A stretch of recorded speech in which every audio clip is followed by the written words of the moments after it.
Imaginons que vous alliez dans le supermarché le plus proche de chez vous et que vous preniez au hasard 10 aliments. Eh bien, dites-vous que sur ces 10 aliments, il y en aura 8 au sein desquels du sucre aura été ajouté à la recette pour en améliorer le goût. Et bien sûr, le fait qu'il y ait du sucre comme ça partout autour de nous, d'ailleurs dans des aliments qui ont le goût sucré, mais aussi parfois dans des aliments qui ont un goût salé, ça pose problème sur notre poids et notre santé. Alors avant que j'aille un peu plus loin, je fais quelques toutes petites précisions. Ce que j'appelle mauvais sucre, ce sont tous les sucres artificiels, les sucres transformés, les sucres industriels, les sucres qu'on va retrouver au sein d'aliments naturels tels que les fruits, tels que certains légumes comme la carotte ou la betterave, ou encore tels qu'au sein du miel, ne posent pas de problème, bien évidemment, tant qu'ils sont consommés dans des quantités plutôt correctes. Ce qui n'est pas le cas des autres produits sucrés qui,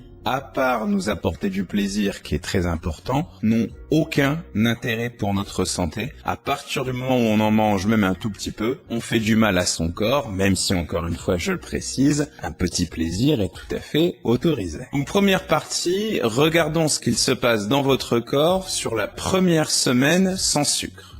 Si vous avez l'habitude de consommer ce type d'aliments, vous risquez de vous sentir un petit peu comme un drogué qui n'aurait pas sa dose. Vous allez ressentir une sensation de manque. Et ouais, vous connaissez peut-être ça, le sucre c'est une drogue, et une drogue très puissante et légale. Comment est-ce que ça va se manifester? Premièrement, vous allez ressentir de la fatigue généralisée. Ça c'est dû à l'aspect psychologique du manque, mais aussi bien sûr au fait que vous allez consommer moins de carburant, donc moins de calories, moins d'énergie. En parallèle de ça, vous risquez aussi d'avoir une humeur qui n'est pas stable, d'avoir des variations d'humeur très importantes dans la journée et d'être particulièrement irritable. Vous risquez de vous prendre la tête beaucoup plus facilement avec votre entourage ou de vous énerver beaucoup plus facilement dans certaines situations, par exemple au volant.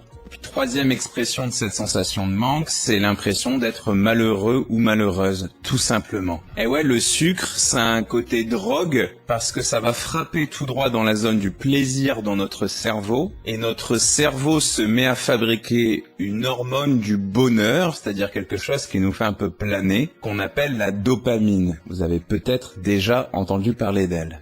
Eh bien, le fait de se sevrer de sucre, le fait de se priver de ce sucre, ça fait que cette zone du bonheur et cette zone de la récompense, elle est nettement moins stimulée dans notre cerveau. Il fabrique moins de dopamine et on est donc moins shooté avec ces hormones du bonheur. On a donc l'impression d'avoir un petit peu le moral dans les chaussettes. Et ouais, c'est connu, hein, comme on dit, le sucre appelle le sucre et le fait de casser un petit peu ce mécanisme, ça peut créer de la frustration. Par contre, hein, cette période de sevrage, elle n'est pas censée durer plus que les premiers 7 jours, donc une fois cette semaine passée, vous allez vous sentir beaucoup mieux parce que la sensation de manque, elle aura presque complètement disparu. Et en plus de ça, il y aura moins le côté montagne russe des quantités de sucre que vous avez dans le sang. Ça veut dire que votre humeur et votre énergie vont être beaucoup plus stables sur la journée, plutôt que de varier à longueur de journée au même rythme que vos repas. Deuxième partie et deuxième phase, regardons ce qui se passe dans votre corps du jour numéro 7 au jour numéro 21, c'est-à-dire pendant les 2 et 3e semaines. Ici, on rentre dans le vif du sujet en ce qui va concerner une santé en meilleur état.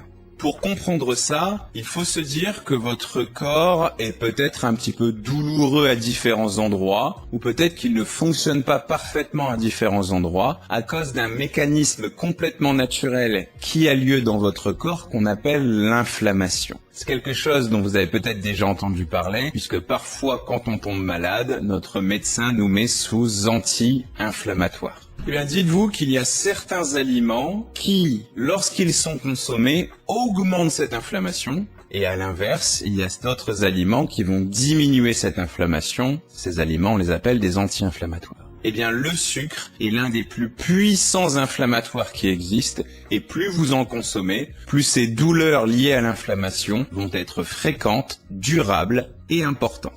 Donc si vous mettez le sucre un petit peu de côté, au bout de cette 2e semaine, vous allez vous sentir beaucoup mieux, moins de rhumatisme, moins de douleurs, un ventre moins gonflé aussi, et forcément c'est quelque chose de plutôt positif pour votre santé. La deuxième chose qui va se passer entre la 2e et la 3e semaine, c'est une amélioration très nette de votre digestion. Vous savez très certainement, et je vous l'ai répété à de nombreuses reprises, qu'il y a beaucoup de bactéries qui vivent dans votre ventre. On appelle ça la flore intestinale ou encore parfois les probiotiques. Ces bactéries, elles travaillent pour nous en étant dans notre ventre. Elles nous aident à mieux digérer, elles nous aident à éviter d'être constipés, elles nous aident aussi à fabriquer certains gaz, les flatulences, qui sont encore une fois très utiles pour que la digestion se passe bien. Mais si vous consommez trop de sucre, les bactéries qui se retrouvent dans votre ventre vont un petit peu être modifiées. C'est plus les bonnes bactéries qui vont se retrouver ici et votre digestion va nettement moins bien se passer. Forcément, en enlevant ce sucre, ces bactéries qui sont un peu accros au sucre et qui ont eu tendance à se démultiplier dans nos intestins vont disparaître, vont être remplacées par d'autres bactéries meilleures pour notre santé et donc forcément notre digestion va mieux se passer. Moins de douleurs potentielles, un ventre moins gonflé, moins de constipation, moins de ballonnement et moins de flatulences. Parfait. Troisième constat qu'on va pouvoir observer entre la 2e et la 3e semaine, c'est une amélioration globale de votre humeur. Je vais pas reprendre tout ce que je vous ai dit depuis le début de la vidéo, mais vous aurez bien compris que le sucre était une drogue, que cette drogue agit comme n'importe quelle drogue avec des pics et des manques, et que forcément, ça joue sur votre comportement, votre tolérance au stress, à l'impatience, etc., etc. On estime qu'au bout de 2 semaines, ce côté un petit peu addictif que votre cerveau a vis-à-vis du sucre va disparaître petit à petit et votre cerveau va se remettre à fabriquer de la dopamine, cette fameuse hormone du bonheur, sans forcément que vous ayez besoin de suractiver le circuit de la récompense lié à la consommation du sucre. Donc pour faire simple, moins de stress, plus de bonheur. Voilà le résultat. 4e partie, regardons ce qui va se passer du jour 21 au jour 30, c'est-à-dire au sein de la 4e et dernière semaine du mois.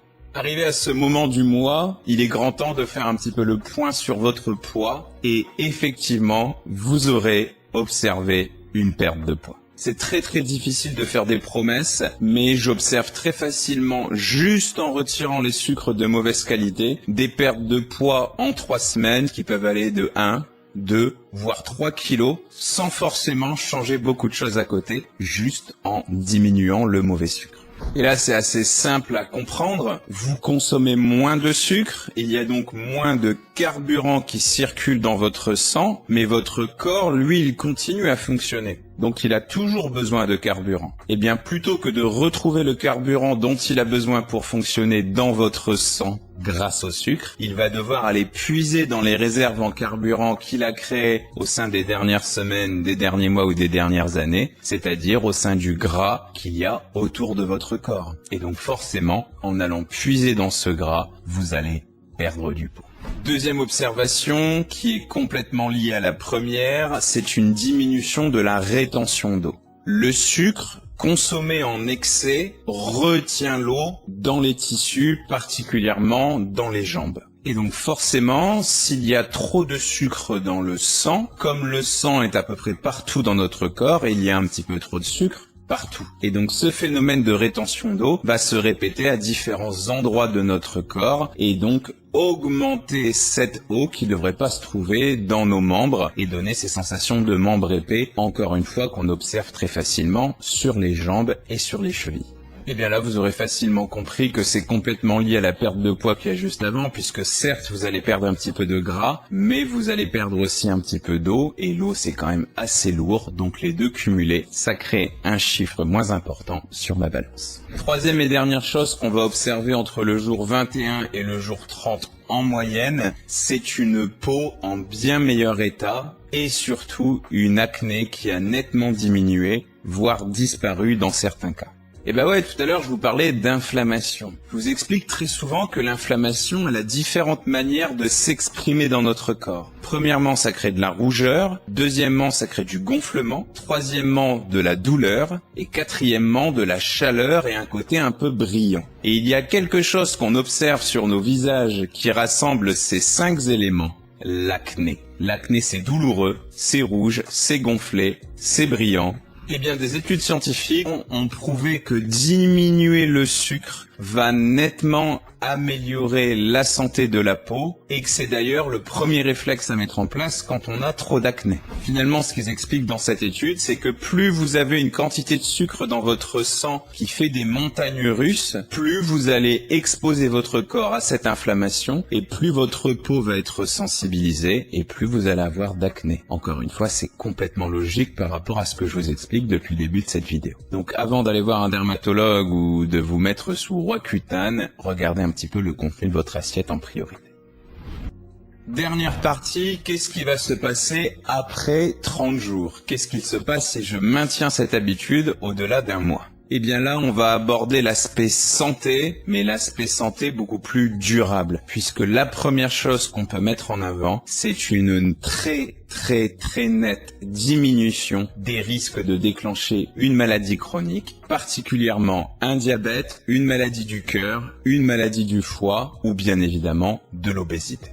En parallèle de ça, vous allez aussi avoir de bien meilleures habitudes alimentaires et vous allez prendre beaucoup plus de plaisir à manger. Parce que, tout comme le sel et le piquant, le sucre que l'on ressent dans nos aliments, c'est une histoire de seuil de perception. Plus vous mangez sucré, plus vous avez besoin de sucre pour le ressentir dans la recette. Et là, au bout de 30 jours, ces seuils de perception seront parfaitement réinitialisés et vous serez nettement plus sensible à ça. Du coup, manger tous ces aliments hyper industriels, très sucrés, ce sera beaucoup plus compliqué sur vous. Et surtout, vous aurez nettement moins besoin d'ajouter du sucre à un plat pour prendre plaisir à le manger. Et puis en parallèle de tout ça, quelque chose qu'on oublie aussi un tout petit peu, c'est que consommer moins de sucre, c'est une meilleure santé bucco-dentaire, c'est moins de caries, c'est aussi une meilleure haleine au quotidien. C'est pas forcément l'élément qui fait la différence, mais c'est un avantage qui va s'ajouter à tous les autres cités dans cette vidéo.